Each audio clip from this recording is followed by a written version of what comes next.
This landscaping hack is about to blow your mind. This year, I decided to plant my own flowers in my flower beds, which also included adding mulch at the end. You know, oftentimes I've wondered if adding mulch to the flower beds is even worth it, because by the end of the season, most of that mulch is gone. Where does it go? Well, I suspect most of it is probably blown away by the leaf blower. It ends up on my driveway or even in my house, stuck to the bottom of my kids' shoes. Today I'm outside because I want to talk to you about a game changer when it comes to fixing messy landscaping. Mulch glue. If you have not tried mulch glue, you are missing out, and I'm going to tell you why. For this video, I'm partnering with BDC Brands, and I'm so excited to show you why I love Dominator Mulch Anchor Mulch Glue. Here's how Mulch Anchor works. You pour the solution straight from the bottle into a garden sprayer. And if you've never used a garden sprayer, it's super easy.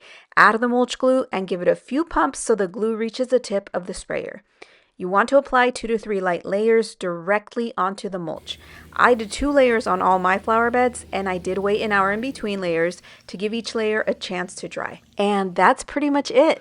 Cleanup is also super easy because this product is water-based. I poured the unused glue back into the bottle and rinsed out the sprayer with water.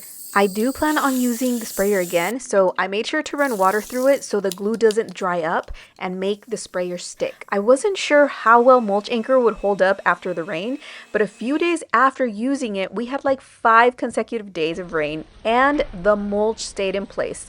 Mulch Anchor is a water permeable formulation, meaning that water still gets through to your plants while simultaneously keeping your mulch protected. I actually had my son go out with the leaf blower to test how it would do, and the mulch glue held up great. Dominator Mulch Anchor is awesome because it's non-toxic, kid-friendly, and pet-friendly. It's simple to use, easy to clean up, and keeps your garden beds looking really neat.